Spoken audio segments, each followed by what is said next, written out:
பிரபாகரனின் மகள் வெளிப்படுவது என்பது பிரபாகரன் வெளிப்படுவது போலத்தான். தமிழீழ மக்கள் தன்னாட்சி உரிமை கோரினாலும் வேறு வகையில் தங்களுடைய உரிமைகளை நிலைநாட்டுவதற்கான முயற்சிகளில் ஈடுபட்டாலும் அவர்களுடைய குடியியல் உரிமை பறிக்கப்படுவதோடு அவர்களின் சொத்துக்களும் பறிக்கப்படும்.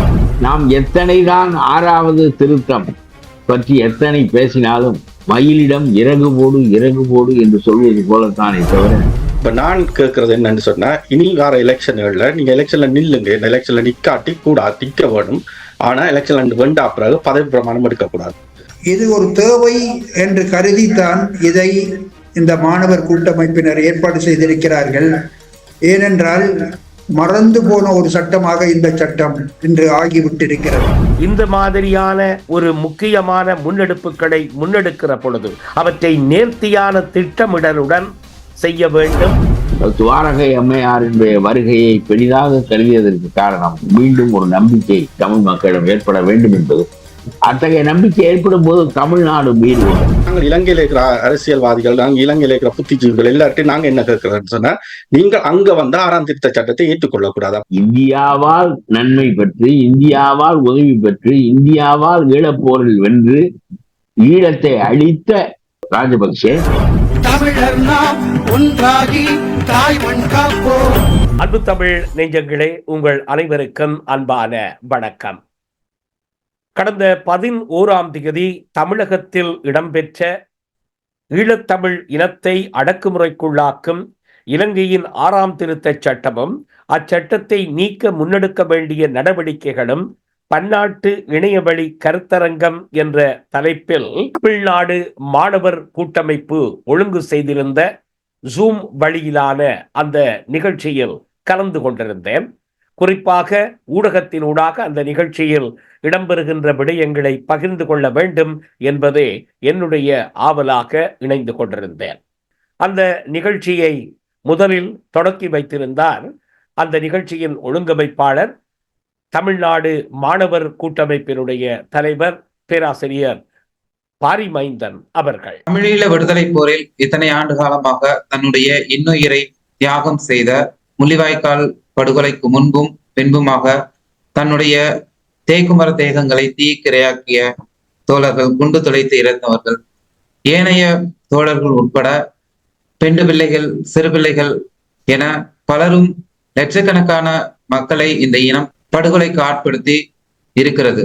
இப்படி தன்னுடைய உயிரை தியாகம் செய்த இந்த போருக்காக தமிழீழ விடுதலையை கனவாக கொண்டிருந்த அத்தனை பேருக்கும் நாம் அகவணக்கம் செலுத்தி இந்த நிகழ்வில் நுழையலாம் என்று கருது. பாரிமைந்தனின் வேண்டுதலை தொடர்ந்து நிகழ்ச்சியை ஆரம்பித்து வைத்தார் பல நெடுமாறன் ஐயா அவர்கள். இலங்கை அரசியல் சட்டத்தின் 6வது திருத்தம் குறித்து இன்று நடைபெறுகிற இந்த விவாத அரங்கை நான் தொடங்கி வைப்பதில் மகிழ்ச்சி அடைகிறேன். இந்த விவாதத்தில் இன்று பங்கெடுக்கிற அனைவருக்கும் முதற்கண் என்னுடைய வணக்கத்தை தெரிவித்துக் கொள்கிறேன். 1983ஆம் ஆண்டு, குறிப்பாக கருப்பு சூளை அமளி நடந்த காலகட்டத்தில் 3000த்திற்கும் மேற்பட்ட தமிழர்கள் படுகொலை செய்யப்பட்டார். அது நடந்து முடிந்த உடனேயே இலங்கை அரசு இலங்கை அரசியல் சட்டத்திற்கு 6வது திருத்தத்தை கொண்டு வந்து அவசரமாக நிறைவேற்றியது. இந்த 6வது சட்ட திருத்தம் என்பது நம்முடைய தமிழ் மக்களின் அத்தனை உரிமைகளையும் அடியோடு பறிப்பதாகும். குடியியல் உரிமைகள் மட்டுமல்ல, அவர்களுக்கு அவர்களின் அசையும் அசையா சொத்துக்கள் எல்லாவற்றையும் பறிப்பார்கள். தமிழீழ மக்கள் தன்னாட்சி உரிமை கோரினாலும் வேறு வகையில் தங்களுடைய உரிமைகளை நிலைநாட்டுவதற்கான முயற்சிகளில் ஈடுபட்டாலும் பேசினாலும் எழுதினாலும் அவர்களுடைய குடியியல் உரிமை பறிக்கப்படுவதோடு அவர்களின் சொத்துக்களும் பறிக்கப்படும்.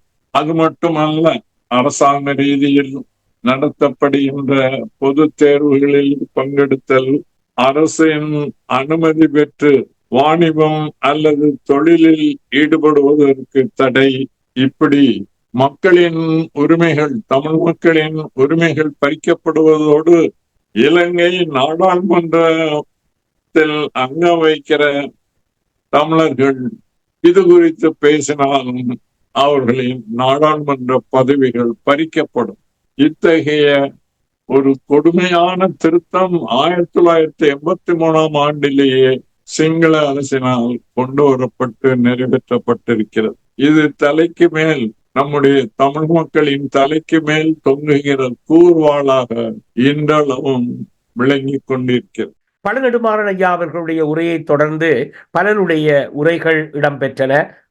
பிற நாடுகளில், ஒவ்வொரு நாடுகளில் இருந்து பிரதிநிதிகள் கலந்து கொண்டு சுருக்கமாக தங்களுடைய ஆதங்கங்களை தெரிவித்திருந்தார்கள்.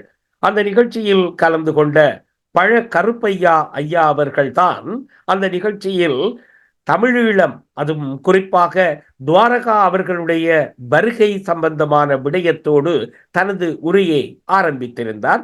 இந்த உரையை அவதானமாக நீங்கள் கவனிப்பதன் மூலம் யதார்த்தமான பல கருத்துக்களையும், நடைமுறையில் இப்பொழுது நடந்து கொண்டிருக்கின்ற விடயம், குறிப்பாக தங்கை துவாரகா அவர்களுடைய வருகை, அதனுடைய பின்னணி, அதன் மீது எங்களுடைய பற்று அல்லது நாங்கள் அந்த விடயத்தை எப்படி உள்வாங்கிக் கொள்ள வேண்டும் என்ற பல கருத்துக்களை தெரிவித்தார்.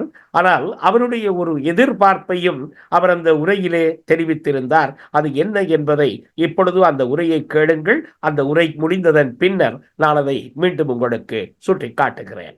துவாரகாவின் வெளிப்பாட்டுக்கு பிறகு மீண்டும் ஈழம் குறித்த சிந்தனை வலிமையடைந்து வருகிறது. பிரபாகரனின் மகள் வெளிப்படுவது என்பது பிரபாகரன் வெளிப்படுவது போலத்தான். நான் துவாரகை அம்மையார் வெளிப்பட்ட அன்று சென்னையில நடைபெற்ற கூட்டத்தில் பேசுகின்ற போது சொன்னேன், தடையாணி கிடைத்து விட்டது, இனி சக்கரங்கள் சுழலும், பயணம் தொடரும் என்று நான் சொன்னேன். ஒரு தலைமை வெளிப்பட்டு நிற்கின்ற போதுதான் அந்த தலைமையின் மீது ஒரு வீறு கொண்ட நம்பிக்கை பின்பற்றுவோருக்கு ஏற்படுகின்ற போதுதான் மீண்டும் அந்த போராட்டம் உயிர் பெறும்.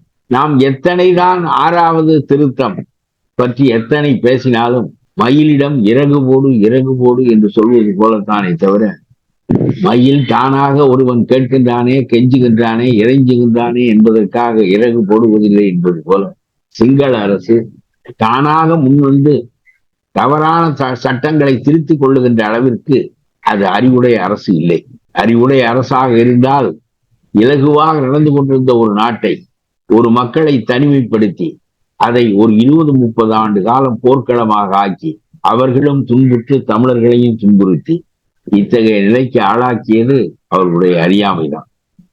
ஆகவே அண்ணன் நெடுமாறன் சொன்னது போல, வெள்ளைக்காரன் போகின்ற போதே முகமது அலி ஜின்னா பாகிஸ்தானை பிரித்து தந்து விட்டு போ என்று சொன்னது போல, ஏற்கனவே தனி நாடாக இருந்த நாங்கள், தனி மன்னரின் கீழே, தமிழ் மன்னரின் கீழே இருந்த நாங்கள் இனியும் தனி நாடாகத்தான் இருப்போம் என்று வெள்ளைக்காரன் சொல்லியிருந்தால் அவன் திருவாங்கூர் சமஸ்தானத்தை கூட பிரித்து கொடுப்பதற்கு தயாராக இருந்தான். பட்டேல் விடவில்லை என்பதை தவிர.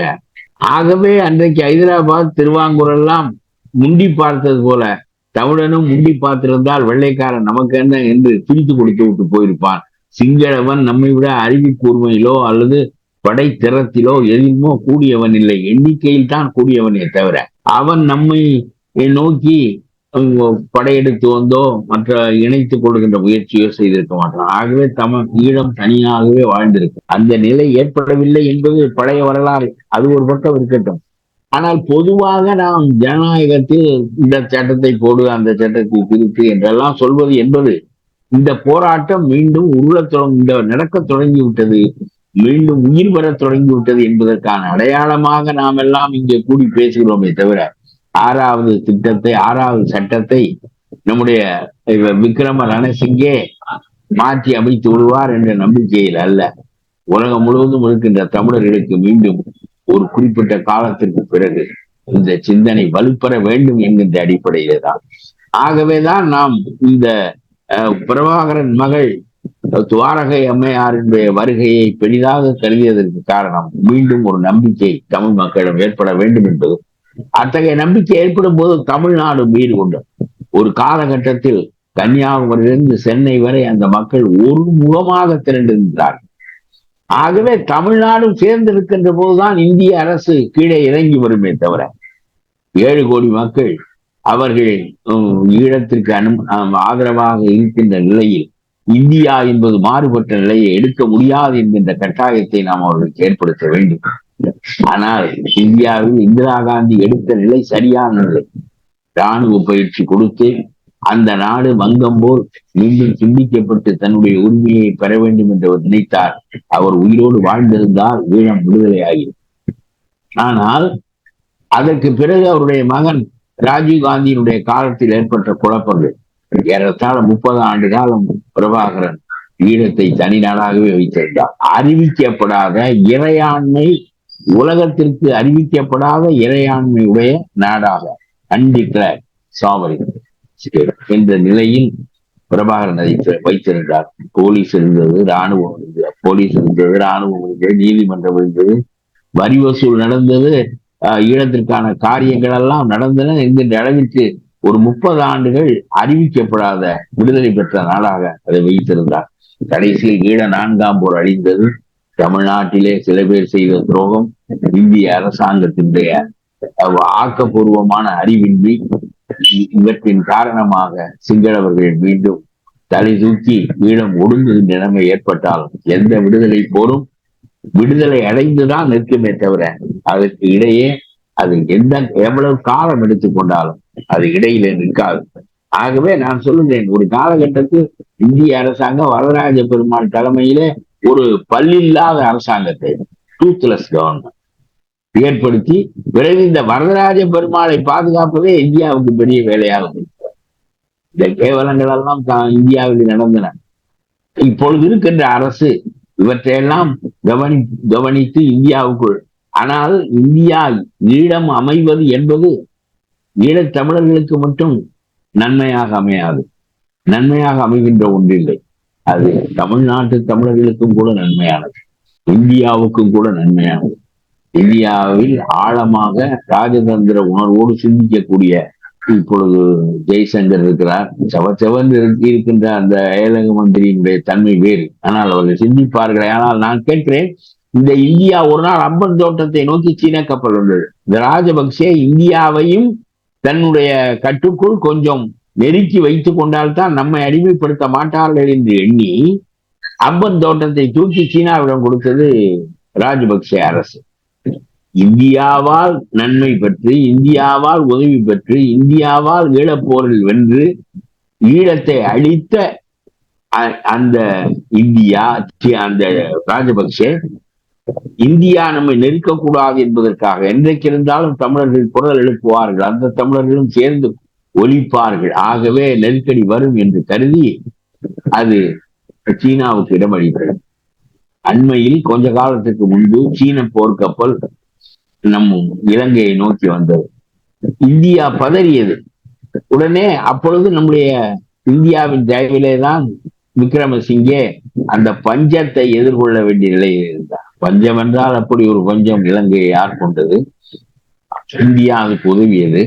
அப்படி உதவுகின்ற நேரத்தில் சீன கப்பலை வரக்கூடாது என்று செய்தி அனுப்புங்கள் என்று இந்திய அரசாங்கம் சொன்னது. விக்ரமசிங்கேயும் வாயை பொத்திக் கொண்டு அந்த செய்தியை சீன கப்பலுக்கு அனுப்பினார். அப்படி ஒரு செய்தி வந்ததாகவே சீன கப்பல் காட்டிக் கொள்ளவில்லை, காது ரெண்டிலும் பஞ்சு வைத்திருந்தது. ஆகவே அந்த கப்பல் நேரடியாக வந்தது, அம்பன் தோட்டத்துக்கு நுழைந்தது. இலங்கையால் தடுத்து விட முடியுமா? இல்லை, இந்தியா தான் உள்ளே நுழைந்து அதை தடுத்து விட்டலாம். ஆகவே அந்த சீன கப்பல் அம்பன் தோட்டத்திற்குள் இந்தியாவின் விருப்பத்தை மீறி, இலங்கையின் உத்தரவை மீறி வர முடிந்தது என்பதை இந்தியா சரியாக சிந்தித்து பார்த்தால் இது இலங்கைக்கான நெருக்கடி மட்டுமில்லை, ஈழத் தமிழர்களுக்கான நெருக்கடி மட்டுமில்லை, இந்தியாவிற்கான நெருக்கடியும் என்று அவர்கள் அறிவார்கள். ஆகவே இதுவரையிலும் தமிழ்நாட்டிற்கு எந்த முனையிலிருந்தும் எந்த அச்சுறுத்தலும் வந்ததில்லை. ஏனென்றால் தமிழ்நாடு கடலால் சூழப்பட்ட தெற்கு முனையில் உள்ள ஒரு நாடு. இந்தியாவுக்காவது வடக்கே ஒரு புறம் திறந்திருக்கின்ற வழியாக அந்நியர்கள் வந்தார்கள். தமிழ்நாட்டுக்கு கடல் வழியாக எந்த அச்சுறுத்தலும் இதுவரையில் நிகழ்ந்ததில்லை. இந்த சீன கப்பல் தமிழ்நாட்டை காப்பதற்காக வந்த கப்பல் தான் என்கின்ற நிலையெல்லாம் அறிந்தால் ஈழத்தமிழர்களை தானாகவே வரவழைத்து தன் கைக்குள்ளே வைத்துக் கொண்டு இந்த காரியத்தை செப்பனிட இந்திய அரசு முயலும். அவ்வளவுக்கெல்லாம் அவர்கள் யோசனை உடையவர்களாக எனக்கு தெரியவில்லை. நேபாளம் இந்தியாவோடு நிலவழியாகவே இணைந்திருக்கிற நாடு, அது ஒரு இந்து நாடும் கூட. அந்த நாட்டை கைக்குள்ளே வைத்துக் கொள்ள இந்தியாவுக்கு தெரியவில்லை. பூட்டான் தடுமாறுகிறது. இலங்கை சீனாவையும் சேர்த்து வைத்துக் கொண்டு ரெண்டும் கெட்டான் நிலையில இருக்கிறது. பர்மா சரியாக இல்லை. மாலத்தீவை அண்மையிலே பகையாக்கி கொண்டு விட்டார்கள். அது மூலம் சீனாவுக்கு முதலிலே சீனாவுக்கு தான் போய் கை கொடுக்குகிறார். ஆகவே பூட்டானாக இருந்தாலும் சரி, மாலத்தீவாக இருந்தாலும் சரி, நேபாளமாக இருந்தாலும் சரி, இலங்கையாக இருந்தாலும் சரி, சுற்றி இந்தியாவை சுற்றி இருக்கிற நாடுகள் எல்லாம் இந்தியாவுக்கு நட்பு நாடாக இல்லாத நிலையில் இந்திய அயல் விவகார கொள்கை ஒழுங்குபடுத்தப்பட வேண்டிய நிலையில இருக்கிறது. ஆகவே இந்த சமயத்தில் அவர் நியாயமாக என்ன செய்திருக்க வேண்டும் என்றால், ஒரு காலத்திலே சொன்னார்கள், ஈழத்தை ஒரு தனி நாடாக ஆக்கி அஸ்ஸாமை போல, சிக்கிமை போல, பூட்டானை போல இந்தியாவில் ஒரு மாநிலமாக இணைத்துக் கொண்டு விட வேண்டும் என்றெல்லாம் யோசனை சொல்லப்பட்ட காலத்தை நான் அறிவேன். ஏனென்றால் அந்த மக்களுக்கு ஆதரவாக இருப்போம். அந்த மக்களுக்கு தனி உரிமைகளை கொடுத்து அவர்கள் தங்கள் விருப்பப்படி ஈழத்தை ஆண்டு கொள்ளவும் அதற்கு பாதுகாப்பாக இந்தியாவோடு இணைக்கவுமான நிலையெல்லாம் ஒரு காலத்தில் பேசப்பட்டது. அவையெல்லாம் நடந்து முடிந்தவை. ஆனால் இப்பொழுது மீண்டும் சொல்லுகின்றேன், இந்த சக்கரம் மீண்டும் பயணம் தொடர வேண்டும் என்பதுதான் இப்பொழுது உள்ள நிலைமை.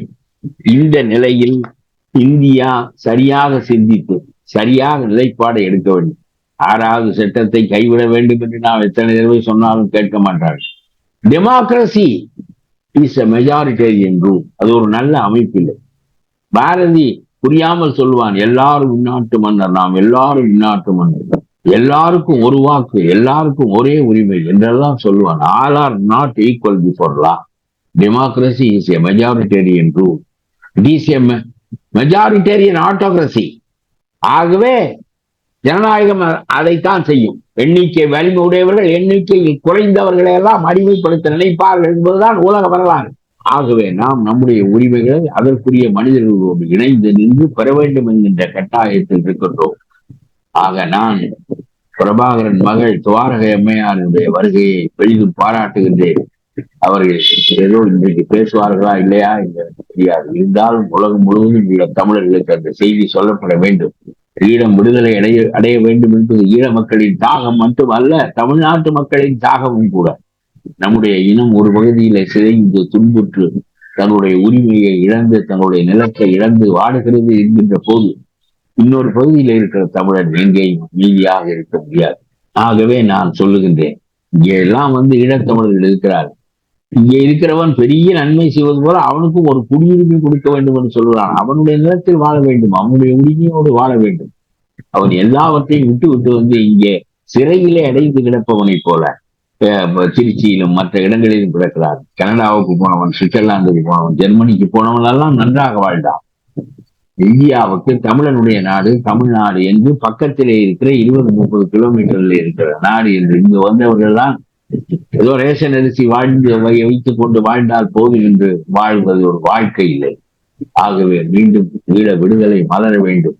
அதற்கான உணர்வு பெருக வேண்டும்.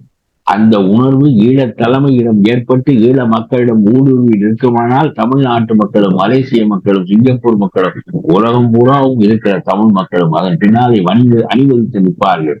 வேறு வழி இல்லை என்கின்ற நெருக்கடியை மீண்டும் ஏற்படுத்தி 4ஆம் போரோடு 4வது ஈழப்போரோடு ஈழ விடுதலை இயக்கம் நின்று விடுகின்ற இயக்கம் இல்லை. அதற்கு பின்பு தொடர்ச்சி இருக்கிறது. ஆகவே அங்கரான் சட்டமெல்லாம் என் பாவ திரும்ப பெறுகிறான், பெறாமல் நாசமாக போகிறான். இவனிடம் கேட்டா நாம் இந்த நாட்டை பெற முடியும். ஆகவே மீண்டும் அதற்குரிய அழுத்தம், அதற்குரிய வலிய நிலை மீண்டும் கொள்ளப்பட வேண்டும். தகுதியாக சிந்திக்கின்றவர்கள் இன்னமும் இருக்கிறார்கள். ஆனால் தமிழ்நாட்டில் உள்ள அரசியல் தலைவர்களே நாலாறு பாதையாக பிரிவுபட்டு கிடக்கிறார்கள். நான் சொல்லுகிறேன், தமிழ்நாடு அரசு வலிமையாக நின்றிருக்குமானால் ஈழப்போர் அன்றைக்கு நடந்திருக்க முடியாது. அது போகட்டும், அது நடந்து முடிந்த கதை. ஆகவே மீண்டும் ஈழம் உணர்வு பெற வேண்டும். அதற்கு துவாரகை அம்மையார் வழியாக உணர்வு பெறுகின்ற போது பிரபாகரனின் வருகையும் தொடர்ந்து ஏற்படும் என்கின்ற நம்பிக்கை நமக்கு இருக்கிறது. ஆகவே காலத்தை கருதி காத்திருந்தவர்கள் காலம் தொடங்கிவிட்டது என்றுதான் நான் நினைக்கின்றேன்.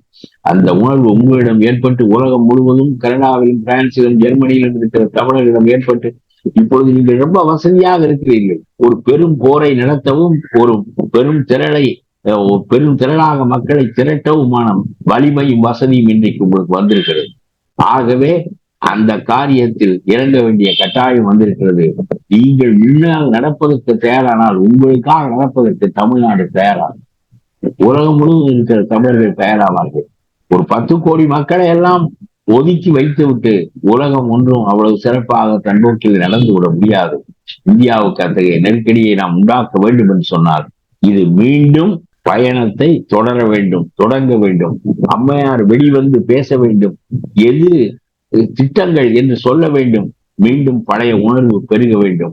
5ஆம் ஈழ விடுதலை போரிலே ஈழம் தனியாக அமைய வேண்டும். இதுதான் என்னுடைய விருப்பம்.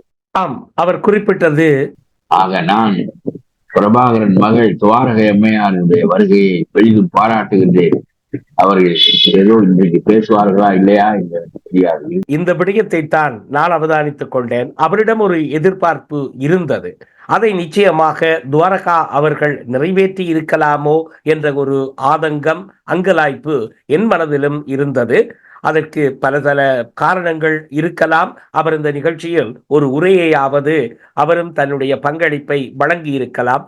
நேரலையாக இணைந்து கொள்வதில் சிரமங்கள் இருந்தாலும் ஒளிப்பதிவின் ஊடாக ஆவது அவருடைய இந்த 6ஆம் திருத்த முன்னெடுப்பு அவருடைய வழிநடத்தலில் முன்னெடுக்கப்படுவதை உறுதிப்படுத்துவது என்பது செயல்பாட்டு ரீதியான அவரது செயல்பாட்டை காட்டி இருக்கும் என்ற ஒரு எதிர்பார்ப்பு நியாயமானதாகத்தான் எனக்கும் தோன்றியது.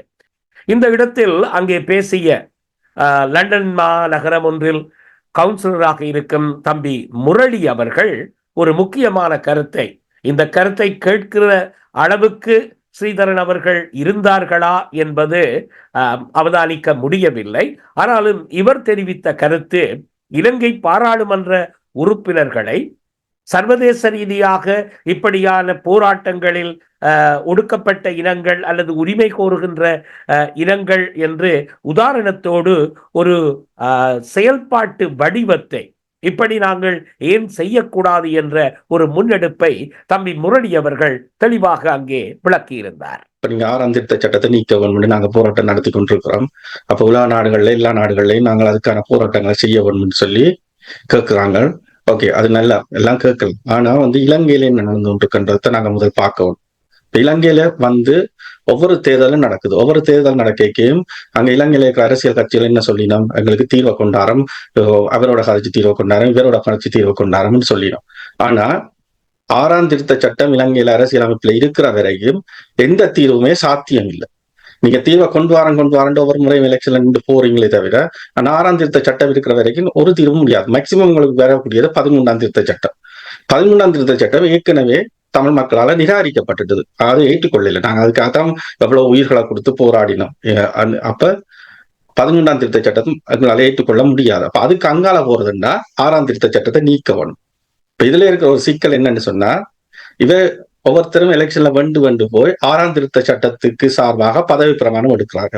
அப்படி பதவி பிரமாணம் எடுத்தா நீங்க அங்க என்ன சொல்றது, ஒரு நாடு இரு தேசம், ஒரு சமஷ்டியோ எதை பற்றியுமே பேச முடியாது. இப்ப நான் கேட்கறது என்னன்னு சொன்னா, இனி வர எலெக்ஷன்கள்ல நீங்க எலெக்ஷன்ல நில்லுங்க. இந்த எலெக்ஷன்ல நிக்காட்டி நிக்க வேணும். ஆனா எலெக்ஷன்ல வெண்டா பிறகு பதவி பிரமாணம் எடுக்கக்கூடாது. பதவி பிரமாணம் நீங்க எடுக்காம விட்டீங்கன்னா அதுவும் ஒரு போராட்டம் தான், அதுவும் ஒரு ப்ரொட்டஸ்ட். அதை வச்சுக்கொண்டு நாங்க வெளிநாட்டுல இங்க இருக்கிற அரசியல்வாதிகளோட கதைக்கலாம். ஏன்னா இலங்கையில இருக்கிற அரசியல்வாதிகளும் அதைத்தான் கேட்கிறோம், அங்க இருக்கிற மக்களும் அதைத்தான் கேட்கிறோம். அதே மாதிரி நாங்களும் இங்க கேட்கலாம். இப்ப நாங்கள் இங்க இதை பற்றி கதைக்க வழிகிட்டா நீங்க அங்க அதுக்கு சார்பா பதவி பிரமாணம் எடுத்தா அவங்க அதைத்தான் எங்களுக்கு காட்டுவாங்க. அங்க இலங்கையில 6ஆம் திருத்த சட்டத்தை பற்றி ஒருத்தரும் கதைக்கல, அதுக்கு சார்பா தான் பதவி பிரமாணம் எடுத்து எல்லாரும் ஒத்துத்தான் போறாங்க என்று சொல்லுவாங்க. சோ நாங்கள் அப்படி செய்யல. அப்படி என்ன நாங்க ஒரு நாட்டுல ஒரு மாதிரி போராட்டம், இன்னொரு நாட்டுல இன்னொரு மாதிரி போராட்டம் நாங்க செய்யலாம். நாங்க எல்லாரும் ஒற்றுமையா ஒரே போராட்டத்தை தான் செய்யணும். ஒரே போராட்டத்தை செய்யறா எங்களுக்கு இலங்கையில இருந்து எங்களுக்கு சப்போர்ட் வேணும். இலங்கையில இருந்து எங்களுக்கு சப்போர்ட் வராட்டி நாங்க இங்க செய்யலாம். இப்ப ஒரு உதாரணத்துக்கு சொன்னீங்கன்னா, இங்க நோர்தன் ஐலண்ட் ஒன்று இருக்குது. அங்க ஐயாரை போராட்டது, தனி நாட்டுக்காக போராட்டது. அங்க அவங்களுக்கு ஒரு அரசியல் கட்சி இருக்கு, சிம்பேரண்டு. அவங்க ஒவ்வொரு முறையும் எலெக்ஷன்ல நிற்பாங்க. நின்று போட்டு கிங்குக்கோ குயினுக்கோ விசுவாசமாக பதவி பிரமாணம் செய்ய மாட்டாங்க. அப்ப அவங்களோட பதவி போயிட்டு, பாராளுமன்ற பதவி போயிட்டு. அதே மாதிரி அந்த இடம் வெற்றிடமாவே இருக்கு. இப்ப அவங்க அப்படி தொடர்ச்சியா போராடி கொண்டு வந்தபடியால இந்த முறை அவங்களோட மாநில எலெக்ஷன்ல அவங்களுக்கு கூடுதலான சீட் கிடைச்சிருக்கு. அதாவது அவங்க சிறுபான்மையினம், இந்த சிறுபான்மையினத்துக்கு கூடுதலான சீட் கிடைச்சு முதலமைச்சராக கூட ஒரு பெண்மணி அங்க உட்கார்ந்து இருக்கிறார் மிஷேல்னு சொல்லி. அப்ப இது அவங்க அறவழி போராட்டத்துல தான் அதை செய்து கொண்டு வந்தாங்க. அப்ப அதே மாதிரி தான் நாங்கள் இலங்கையில இருக்கிற அரசியல்வாதிகள், நாங்கள் இலங்கையில இருக்கிற புத்திஜீவிகள் எல்லார்ட்டையும் நாங்க என்ன கேட்கிறோம்னு சொன்னா, நீங்கள் அங்க 6ஆம் திருத்த சட்டத்தை ஏற்றுக்கொள்ளக்கூடாது. அப்ப எங்க அரசியல்வாதிகள் என்ன செய்யணும்னு சொன்னா, அதுக்கு சார்பாக பதவி பிரமாணம் எடுக்கக்கூடாது. ஏன்னா நீங்க பதவிக்காக போகல தானே, மக்களுக்காக தானே போறீங்க. இப்ப மக்களுக்காக போராடணும். அப்ப அது போராட்டம் அப்படி இருக்கணும்னு சொன்னா எங்களுக்கு சப்போர்ட் பண்ற மாதிரி இருக்கணும். அப்படி இருந்தா தான் நாங்கள் இங்க இன்னும் வடிவாக இங்க பொலிட்டீஷியன்ஸோட எல்லாம் கதைக்கலாம். இதை இந்த ஒரு சின்ன வேண்டுகோள் தான். அவரை தொடர்ந்து பலர் பேசினார்கள், பல பிரமுகர்கள் கலந்து கொண்டிருந்தார்கள். அண்ணன் காசி ஆனந்தன் அவர்கள் தன்னுடைய உரையிலும் தங்கை துவாரகாவினுடைய இந்த 6ஆம் திருத்த சட்டத்திற்கான அவருடைய இந்த முன்னெடுப்பு என்பதையும் தெளிவுபடுத்தி தனது அறிமுகத்தை இவ்வாறு பகிர்ந்து கொண்டார். தமிழீழ மக்களுடைய வரலாற்றில் ஒரு திருப்பு முனையாக தலைவர் பிரபாகரன் அவர்களுடைய புதல்வி தலைமகள் துவாரகா அவர்கள் அரசியல் அரங்கில் அறவழியில் காலெடுத்து வைத்திருக்கிற ஒரு காலத்தில் ஒரு தடவை ஈழத்தின் மிக கொடுமையான ஒரு அரசியல் சட்டத்தை மக்களுக்கு எடுத்து சொல்லி, இந்த சட்டம் தமிழீழ மக்களை எப்படி கழுத்து நெரித்து நசுக்குகிறது என்பதை விளக்கி, நமது தாயகத்தின் பெருமதியான தாயகத்தின் உயிரான தாயகத்தின் அந்த மிகப்பெரிய ஒரு பெரிய இனிய அரிய உயரிய தாயகத்தின் இழப்பை நமக்கு சுட்டிக்காட்டுவதற்காக புரியாது தெரியாது நீண்டகால இடைவெளியின் பின் இந்த சட்டத்தை பற்றி அறிந்து கொள்ளாது இருக்கிற மக்களுக்கு ஒரு தெளிவை ஏற்படுத்த, அதை வைத்துக்கொண்டு எதிர்காலத்தை நோக்கி ஒரு பார்வையை ஊட்ட இந்த நிகழ்ச்சியை ஏற்பாடு செய்திருக்கிறார்கள். இந்த நிகழ்ச்சியில் 6வது திருத்த சட்டம் எதிர்க்கப்படுகிறது, மக்கள் முன் திறனாய்வுக்கு வைக்கப்படுகிறது. இது ஒரு தேவை என்று கருதித்தான் இதை இந்த மாணவர் கூட்டமைப்பினர் ஏற்பாடு செய்திருக்கிறார்கள். ஏனென்றால் மறந்து போன ஒரு சட்டமாக இந்த சட்டம் இன்று ஆகிவிட்டிருக்கிறது. தொடர்ந்து காசி ஆனந்தன் அண்ணா அவர்கள் இந்த 6ஆம் திருத்தத்தினுடைய ஆரம்பம், அதனுடைய சரித்திரம், அதனுடைய கொடூர தன்மைகள் போன்றவற்றை மிக காட்டமாக ஒரு நீண்ட உரை மூலமாக தெளிவுபடுத்தி இருந்தார். நிறைவாக அவர் தனது உரையில் குறிப்பிட்ட விடயம், இந்த விடுதலை போராட்டத்தின் தொடர்ச்சியில் தான் இன்று எங்களுடைய தலைவர் பிரபாகரனுடைய புதல்வி அவள் களத்துக்கு வருகிறாள், அறப்போர் களத்துக்கு வருகிறாள், அரசியல் களத்துக்கு வருகிறாள். உலகத்துக்கு ஒரு பெரிய பொறுப்பு இருக்கிறது, கடமை இருக்கிறது. உலகம் எங்களுக்கு கைதர வேண்டும். இந்த நியாயமான போராட்டத்தை, இந்த அறந்தழுவிய போராட்டத்தை நாங்கள் வீறு கொண்டு முன்னெடுப்போம். எங்களுக்கு பக்கத்தில் இருக்கிற இந்தியா எங்களுக்கு உறுதுணையாக இருக்க வேண்டும் என்று திரும்பவும் கேட்டுக்கொள்கிறோம். ஒரு காலகட்டத்தில் நீங்கள் ஒரு நாட்டுக்கு விடுதலை தேடி கொடுத்தீர்கள், பங்களாதேஷ் மக்கள் விடுதலை பெற்றார்கள், அவர்களுடைய அறந்தழுவிய போருக்கு துணை நின்றீர்கள். அதை போன்றுதான் தமிழீழ மக்கள் என்று களத்தில் நிற்கிறார்கள். உலக அரங்கம் எங்கும் பரவி அவர்கள் களத்தில் நிற்கிறார்கள். அவர்கள் வீறு கொண்டு களத்தில் நிற்கிறார்கள். ஒரு தாய் வருகிறாள், அவளுக்கு பின்னால் அவர்கள் வருகிறார்கள். இந்த போர்க்களத்தில் 6வது திருத்த சட்டம் என்கிற கொடிய சட்டம் என்கிற கழுத்தை நெரிக்கிற இந்த போர்க்களத்தில், ஒரு அறந்தழுவிய போர்க்களத்தில், ஆயுதமேந்திய போர் முடிந்து விட்டது. அறந்தழுவிய இந்த போர்க்களத்தில் உலகம் எங்களுக்கு உறுதுணையாக இருக்க வேண்டும். வணக்கம். அந்த நிகழ்ச்சியை பாரிமைந்தன் அவர்கள் தொகுத்து வழங்கியிருந்தார். நீண்டதொரு நிகழ்ச்சியாக கிட்டத்தட்ட 3.25 மணி நேரங்கள் அந்த நிகழ்ச்சி பல தொய்வுகளோடு, பல இடையூறுகளோடு, பலவிதமான தொழில்நுட்ப கோளாறுகளோடு இடம்பெற்றது. மனதுக்கு மிகுந்த கவலையையும் வேதனையையும் தந்தது மட்டுமல்ல, குறிப்பிட்டவர்களுக்கு இந்த மாதிரியான ஒரு முக்கியமான முன்னெடுப்புகளை முன்னெடுக்கிற பொழுது, குறிப்பாக ஊடக பரப்பில் அவற்றை வெளிப்படுத்துகிற பொழுது, அவற்றை நேர்த்தியான திட்டமிடலுடன் செய்ய வேண்டும். அவை செய்வதன் மூலம் சொல்ல வருகின்ற செய்திகள், சொல்ல வருகின்ற விடயங்கள் மக்களுக்கு சென்றடையக்கூடிய ஒரு வாய்ப்பு ஏற்படும் என்ற வினயமான வேண்டுகோளை இனிவரும் காலங்களில் இப்படியான நிகழ்ச்சிகளை முன்னெடுப்பவர்கள், சம்பந்தப்பட்ட அறிவு கொண்ட இந்த செயல்பாடுகளில் அனுபவம் கொண்டவர்களுடைய ஆலோசனைகளை பெற்று இவற்றை செய்வதன் மூலம் பாரிய பலன்களை அடைய வேண்டும் என்று எல்லோருக்கும் இந்த முயற்சிகளில் ஈடுபடுகின்ற ஒரு சாதாரணமான ஒரு மக்களை சென்றடைகின்ற நிகழ்வு என்பது எந்த அளவு திட்டமிடலோடு சீராக செய்கிற பொழுது அவற்றினுடைய பலன் அதிகமாக இருக்கும் என்பதை புரிந்து கொண்டவர்களாக இந்த விடயங்களில் நாம் ஈடுபட வேண்டும் என்ற வேண்டுகோளையும் விடுத்து மீண்டும் ஒரு நிகழ்ச்சியில் சந்திக்கும் ஆர்வத்தோடு விடைபெற்றுக் கொள்கிறேன். நன்றி, வணக்கம்.